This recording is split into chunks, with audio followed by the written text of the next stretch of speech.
Señor, el que hables. Te damos gracias en el nombre de tu Hijo Jesús. Amén y amén. Amén. Gloria a Dios. Vamos a ver nuestras Biblias en Primera de Pedro. Primera de Pedro, capítulo 1, versículo 13. Gloria a Dios. Primera de Pedro, capítulo 1, versículo 13. Bueno, como sabemos, esta carta que es pastoral, es una carta totalmente pastoral. Pedro, él decía, yo también soy anciano, hablaba justamente de su condición de pastor, y justamente se acuerda que el Señor lo había llamado a Pedro cuando después de caer, después de haber caído, de haber sido zarandeado, como se cumplió lo que el Señor Jesucristo le había dicho, que Satanás había pedido para zarandearlo, y lo zarandeó. Después viene Pedro, restaurado, otra vez el Señor lo restaura, lo trae, y se acuerdan que a Pedro el Señor le dijo, ¿me amas?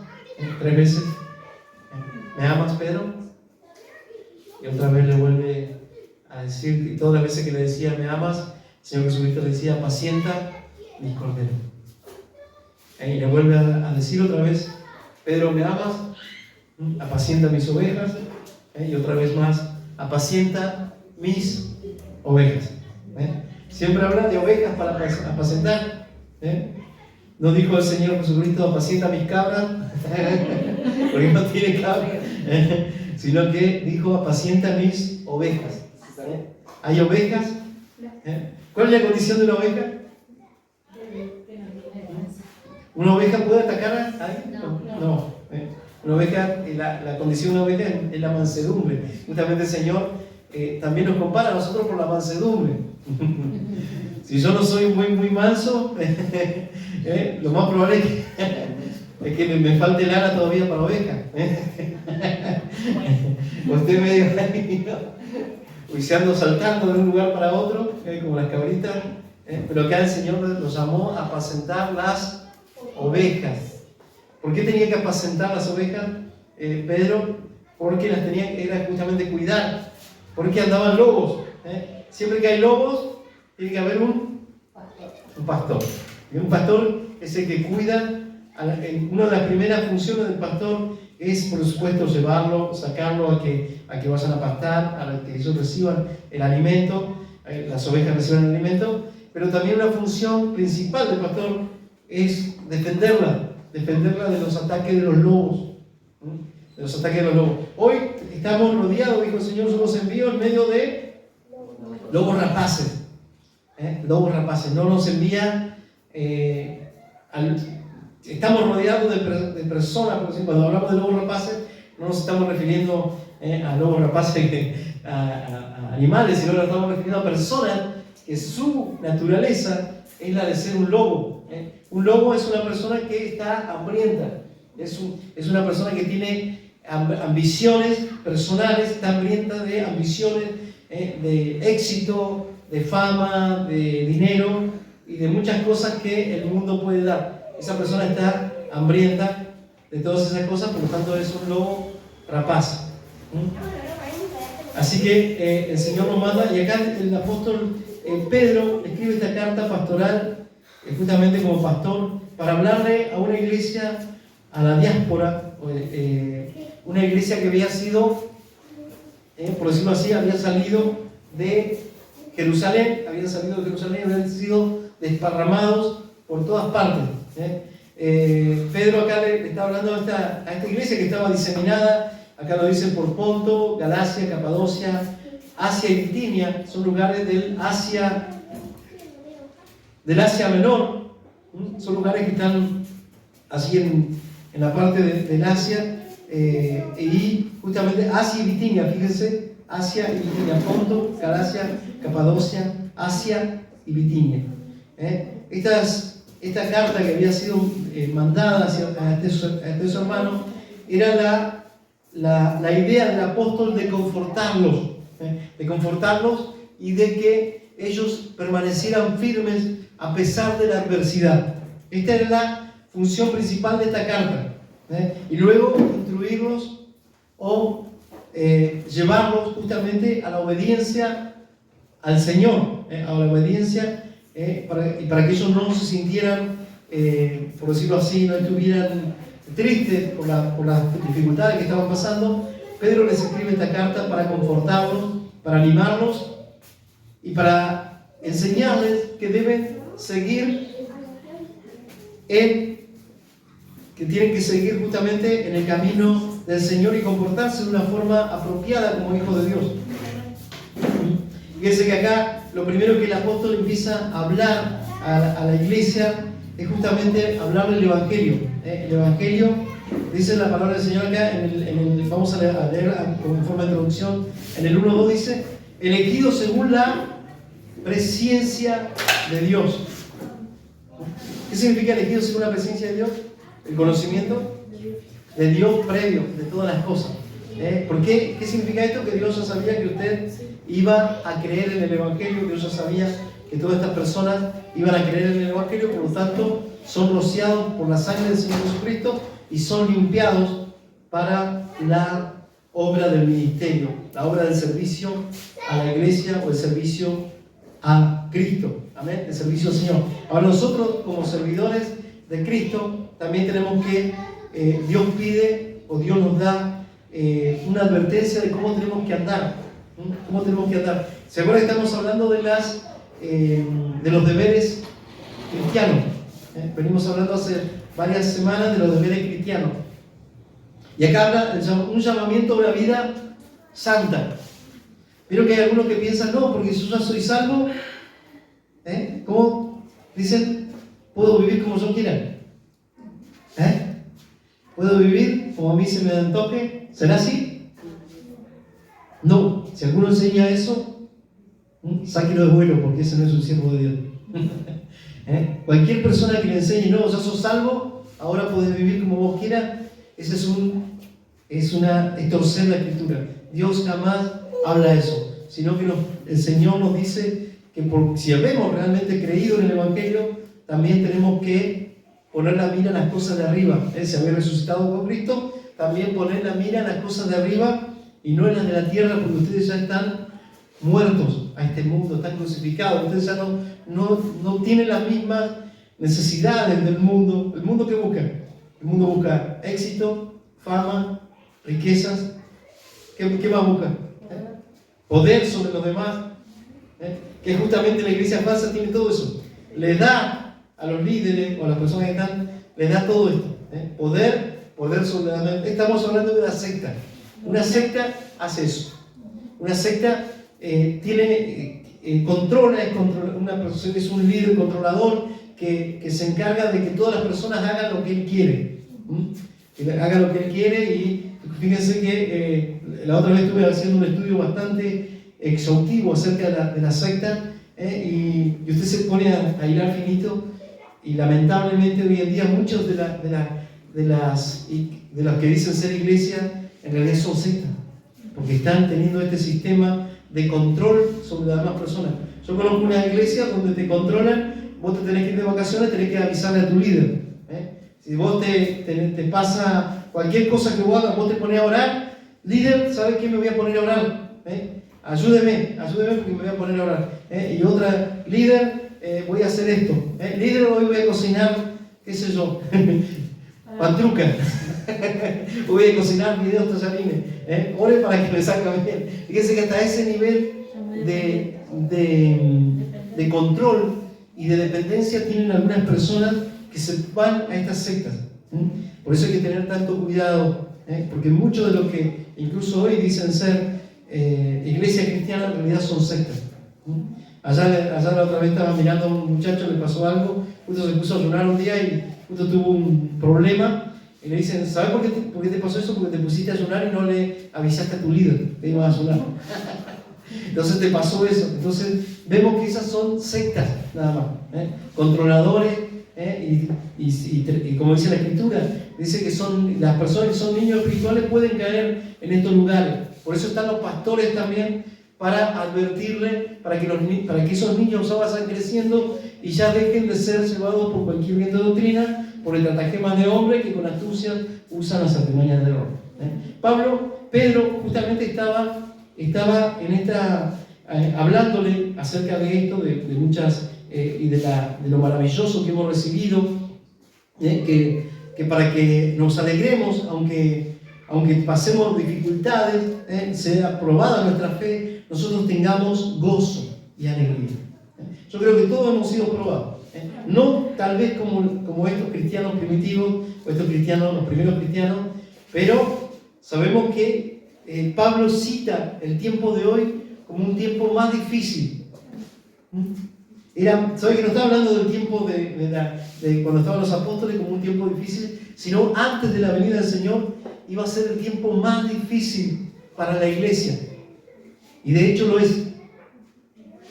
Y lo vuelve a confirmar Pablo cuando dice: habrán hombres, se levantarán hombres, amadores de sí mismos, vanagloriosos, ávaros, sin afecto natural, implacables, amantes más de los deleites que de Dios, que viven por las delicias de cada día y no se acercan al Señor de ninguna manera, que tendrán apariencia de piedad, pero con sus hechos negarán la eficacia de vivir una vida amando al Señor. O sea, van a tener, aparentemente, usted lo va a ver decir: esta persona ama a Dios, pero en realidad no va a ser así, sino va a ser una persona ególatra. ¿Usted ha visto unos fanfarrones? ¿Un fanfarrón? ¿Se ha puesto a hablar con un fanfarrón? Dice: no, yo hago esto, yo hago aquello, yo soy un cabo. Es un fanfarrón, ¿no? Y usted puede hablar un ratito con un fanfarrón y ya después se cansa, ¿no? Te hablas de él nada más. Está porque yo, y cuando se les corta el hilo del yo, ahí queda el desastre. Por eso es que tenemos que tener tanto cuidado, porque dice la Escritura que el carácter de los hombres, antes de la venida del Señor, de personas que iban a profesar ser cristianas, iba a ser así. La otra vez fuimos a comer a un lugar y justo había varios cristianos y nosotros tenemos comedores, y nosotros hacemos esto, y nosotros damos de comer. Y el otro saltaba: no, porque yo tengo una congregación de 50.000 personas. El otro: no, yo tengo. Y estábamos nosotros y nos quedamos mirando. Era puro yo. Yo digo: Señor, ¿qué es esto? ¿Dónde me metí? No, porque nosotros damos de comer, nosotros tengo esto, yo tengo 50 acá, 50 allá, y tengo un grupo de allá, y tenemos 7.000 personas, una cosa terrible, ¿no? Y yo decía: Señor, ¿dónde me fui a meter? Claro, cada uno se jactaba de lo que hacía, con el otro, ¿no? Estaban ahí, escuchar a dos fanfarrones juntos es peor todavía que escuchar uno solo. Así que hay que tener cuidado. Pero el Señor dice, acá en la Escritura dice: llamamiento a una vida santa. ¿Por qué nos llama el Señor a vivir una vida santa? Llamamiento a una vida santa. ¿Qué significa la palabra santa? ¿Qué dice el Señor? Sed santos porque yo soy santo. Apartado ¿de qué? Del pecado, muy bien, y del mundo. Apartado del mundo. La forma de vivir del mundo es muy diferente, tendría que ser muy diferente a la de un cristiano. Debería ser muy diferente. Que las personas te miren y digan: realmente ese es un hijo de Dios. Aleluya. Cuando te ven caminando en la calle, digan: realmente ahí va un siervo de Dios. Una persona que no solamente es siervo en la iglesia o en el lugar donde se congrega, sino también en todas partes, en su trabajo, en su vida personal. Usted imagínese una persona que diga: yo soy cristiano, yo voy a la iglesia, y empiezo a predicar a una persona y después al rato me escucha decir una mala palabra. Imagínese qué va a pensar esa persona, que yo le estoy predicando, o me ve enojado. Este cristiano yo ando todo el día enojado. Yo recuerdo que uno ha pasado mucha experiencia con la misericordia de Dios, pero había hermanos, crecían dentro de la... Pero había hermanos que no sonreían ni por casualidad, incluso estaban más serios que gorila más. ¿Serio? ¿Serio? Y cantaban, siempre me da risa porque había hermanos que cantaban esa estoy alegre, pero la cara no reflejaban su alegría de ninguna manera. El cristiano se va a conocer justamente por el gozo, la alegría. Justamente, yo creo que no hay nadie más feliz que una persona que ha sido salvo. Yo creo que nadie que sea salvo esté triste. Incluso dice el gozo de la salvación. ¿Se acuerdan? Cuando una persona, cuando en la vida había pecado, estaba en pecado, decía, devuélveme el gozo de la salvación, porque el gozo viene de la salvación justamente. Una persona que es salva va a sentir un gozo por la presencia de Dios. En la presencia de Dios hay plenitud de gozo. Ninguna persona que ha sido salva va a andar triste. Va a hacer todo lo contrario, va a andar muy contento porque recibir la salvación justamente es algo maravilloso. Es lo más precioso que le puede pasar a una persona. Saber que ahora vamos a estar con el Señor siempre. Antes no teníamos esperanza, vivíamos sin esperanza. Y acá el apóstol Pedro le decía, ahora ustedes tienen una esperanza. Dice, acerca de esto decía, sometida a prueba vuestra fe, mucho más preciosa que el oro, el cual aunque perecedero se prueba con fuego, sea hallado en alabanza y gloria cuando sea manifestado Jesucristo, a quien amáis, sin haberle visto, en quien creciendo, aunque ahora no le veáis, os alegráis con gozo inefable y glorioso, obteniendo el fin de vuestra fe, que es la salvación de vuestras almas. Fíjense que una persona que ama al Señor Jesucristo va a andar con gozo. ¿Saben por qué viene el gozo? Justamente cuando muchas personas andan buscando la alegría o el paraíso. Cuando Cristo está entronado en el corazón de la persona, esa persona está lleno de gozo. Cuando Cristo está entronado. Ahora, si yo estoy entronado, Primera de Pedro 13. Primera de Pedro 1:13. Estoy haciendo una pequeña introducción. Llamamiento a una vida santa, justamente, pero estoy diciendo un poquito antes para que vayamos viendo lo que el apóstol Pedro estaba queriendo decir, diciendo decir a la iglesia. ¿A quién amáis sin haberla visto? ¿A quién alegráis con gozo inefable y glorioso? Por tanto, dice, vamos al 13, dice, por tanto, ceñid los lomos de vuestro entendimiento. Ceñid los lomos. Fíjense la expresión que usa el apóstol Pedro para hablar justamente lo mismo que usa Pablo cuando dice en Romanos 12. ¿Cómo dice? ¿Cómo? Dice en Romanos 12. No, en Romanos 12 dice que tenemos que modificar nuestra mente a la palabra de Dios. Dice la palabra del Señor, no conforméis a este siglo, sino, dice, renovaos en el espíritu de vuestra mente, para que podáis comprobar cuál es la voluntad de Dios, agradable, buena, agradable y perfecta. Y acá está hablando lo mismo el apóstol Pedro, dice, por tanto, ceñid los lomos de vuestro entendimiento, sean entendidos. ¿Cómo yo voy a tener entendimiento de lo que Dios quiere? Primero, ¿cómo voy a tener entendimiento de lo que Dios quiere?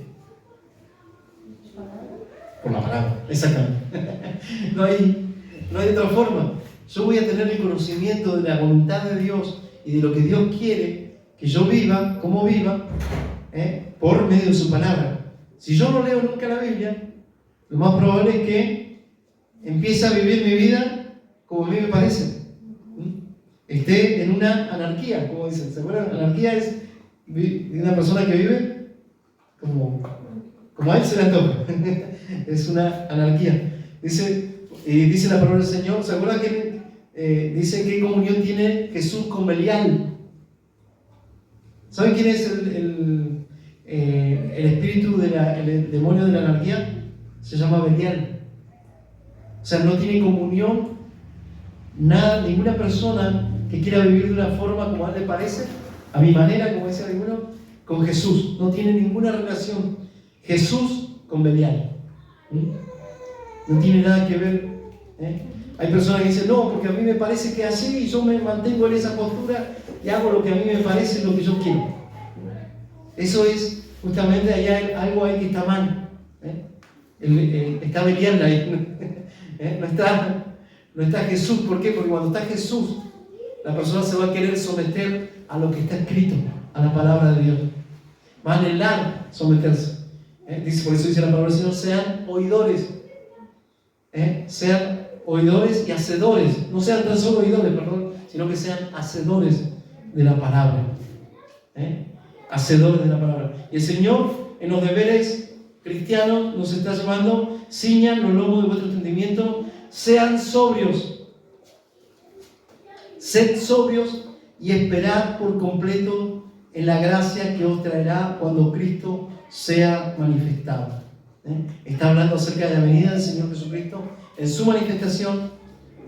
Esperad por completo en la gracia. Esperen, o sea, pongan toda su confianza en la obra de Cristo en la cruz. Eso es lo que está diciendo el apóstol Pedro. Pongan toda su confianza en lo que Cristo hizo. En Cristo solamente. No en ustedes, ni en su mérito personal, ni en lo que ustedes hagan, sino en Cristo. En Cristo. Siempre en Él tenemos que poner nuestra confianza por completo, la cual se traerá Jesucristo cuando sea manifestado. Como hijos desobedientes, dice acá, no. Como dice, obedientes. No se conformen a los deseos que tenían estando en vuestra ignorancia. ¿Ustedes se acuerdan los deseos que tenían antes estando en la ignorancia? ¿Qué deseo había en nuestra? El alma justamente es la... ¿Qué deseo teníamos? Toda la carne. ¿Algunos le daban ganas de ir al boliche a bailar? Fíjense los deseos que teníamos. Yo creo que, bueno, a mí, gracias al Señor por misericordia, no es que sea más por algo, ¿no? Pero no me gustaba mucho ir a bailar porque me sentía muy vacío después.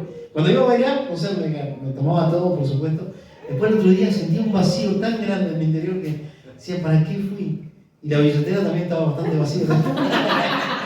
Así que no era el corazón solamente lo que tenía vacío. Y me gastaba, bueno, por ahí nos daba deseo con mi esposa, nos íbamos al casino y mi esposa ahí con la maquinita, estaba ahí con la maquinita, meta a jugar y bueno, y uno ahí tomando. Yo me acuerdo que no me gustaba mucho el juego, pero me gustaba el trago. Esos eran deseos que teníamos. Y yo pensaba, digo, bueno, trabajé toda la semana, ahora ¿por qué no me puedo divertir un rato? No me puedo divertir. Fíjense el pensamiento, ¿no? de la persona y los deseos que había antes. Y una persona, justamente, malos deseos. No había ningún deseo que fuera conforme a la Escritura. Queríamos hacer lo que a nosotros nos parecía que nos iba a divertir. Que nos divertía eso divertido, eso que nos parecía para alimentar nuestra carne, para alimentar para lo que nuestro ego. Todo eso nos llevaba a vivir una vida totalmente alejada de Dios. Pero ahora dice, como hijos obedientes, no os conforméis, no vuelvan otra vez a tener los mismos deseos de antes. Ustedes ya murieron, ya están muertos a la vida pasada. ¿Por qué? Porque el Señor Jesucristo, justamente al andar nosotros en el Espíritu, nuestra alma es influenciada por el Espíritu y no va a querer saber nada con las cosas que nosotros hacíamos antes. Esa es la diferencia. Hay una marcada diferencia. Antes teníamos deseos también de matar a algunos que nos insultaban, ¿se acuerdan? O nos trataba mal, o nos hacía algo, y nosotros nos enojábamos, y nos insultábamos.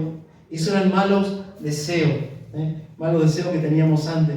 Sino que aquel que llamó, dice que tenías estando en vuestra ignorancia. Fíjense que el mundo vive así, en ignorancia. Ellos no saben lo que hacen, nosotros tampoco sabíamos lo que hacíamos. Andábamos como nos parecía. Dice, porque aquel que os llamó es santo, sed también vosotros santos en algunas áreas de su vida. ¿En cuáles? En todas. ¿En algunas áreas? Dice, no. Estoy leyendo mal, ¿no? En todas las áreas, en toda vuestra manera de vivir. en todo. En todo. Cuando somos visibles y cuando nadie nos ve, tenemos que ser santos. Gloria a Dios. Aleluya. El Señor dice que está preparando su iglesia antes de su venida. Una iglesia sin mancha, sin mancha, sin arruga, nada que alguien pueda, por supuesto, sacar. Dice la palabra del Señor, acá tenemos que ser, así como aquella que os llamó es santo, sed también vosotros santos en toda vuestra manera de vivir. Porque escrito está, sed santos, ¿por qué? Dijo el Señor, porque yo soy santo. ¿Y sabe cuando dice el Señor algo? Es palabra fiel y verdadera. Sean santos, dice el Señor. Entonces, el Señor ya nos apartó para Él y ahora toda nuestra manera de vivir tiene que ser santa. Ahora eso no quiere decir que no nos equivoquemos, nos vamos a equivocar muchas veces, pero el patrón general de nuestra vida va a ser una vida santa. O sea, la forma general, puede que nos saquen una foto y estamos medio enojados ahí, pero cuando uno va filmando la vida, cuando uno va a la filmación de la vida, una cosa es sacar una foto y otra cosa es ver un video. En un video se ve más claramente cómo es la persona. Capaz que si nosotros sacamos una foto y está así bien enojado, o está enojado, y nosotros decimos, bueno, esa es su forma de vivir, pero capaz que nos damos cuenta que no, que lo seguimos con una cámara, nos damos cuenta que justo fue un momento, ¿no? Por eso es que tenemos que ser santos en toda nuestra manera de vivir. Esto es algo que el Señor está pidiendo de nosotros. Sin santidad, dice, nadie. Ahora, por supuesto, nosotros somos santos por la obra de Cristo, por creer. Somos justificados, somos declarados justos, pero ahora nosotros tenemos que vivir vidas que comprueben el llamamiento del Señor, que realmente hemos creído, dice, vivan a la altura del llamamiento del Señor. Lo que pide Dios de nosotros no es algo muy difícil, porque dice la Escritura, los mandamientos del Señor no son gravosos, sino que uno va a querer, va a amar eso. Amar la santidad, aleluya, es algo que todos tenemos que pedirle al Señor, anhelar la santidad. Señor, yo quiero amar la santidad. No hay nada más precioso que vivir y gozar la santidad. No hay nada más hermoso. Gloria a Dios, en toda nuestra área, porque yo he estado en situaciones donde he caído y sé lo feo que es no estar en santidad. Sentir, como dijo el salmista David, mi pecado está siempre delante de mí. ¿Se acuerdan? Contra ti son los pecados. Ahí cuando se arrepiente en David, no hay nada más terrible. Tus huesos se envejecen, se envejecieron mis ojos, pierdo el gozo de la salvación. Muchos cristianos hoy no disfrutan de la presencia de Dios porque están viviendo vidas en pecado o pecados ocultos y no pueden disfrutar de la vida cristiana. Es algo precioso disfrutar del Señor, disfrutar de su presencia, pero eso es algo que impide el disfrute de Dios. Y eso es algo que tenemos que sacar de nuestra vida y pedirle al Señor. Es toda oración, todo pasa por la oración. ¿Se acuerdan? Dice la palabra de Dios que Él no nos va a dejar ser tentados más de lo que podamos resistir. Ninguna tentación no es común al género humano o no es común a las debilidades humanas. Tenemos todos debilidades, pero el Señor no va a permitir que seamos tentados más de lo que podamos resistir. No, de lo que podamos resistir. Por eso es maravilloso el Señor. Aunque nosotros seamos infieles, Él permanece siempre fiel. Y acá el llamado del Señor es a ser santos porque yo soy santo. Y si invocáis por Padre aquel que sin acepción de persona juzga según la obra de cada uno, conducíos en temor todo el tiempo de vuestra peregrinación. Nosotros aquí en la tierra estamos de forma pasajera, estamos de una forma, pero dentro de poco ya no vamos a estar más en este mundo, vamos a estar, no vamos a estar más en la tierra, vamos a estar ya con el Señor. Así que Dios les bendiga, seguimos el domingo que viene. Está bastante frío hoy. El que levantó no da mato. Así que vamos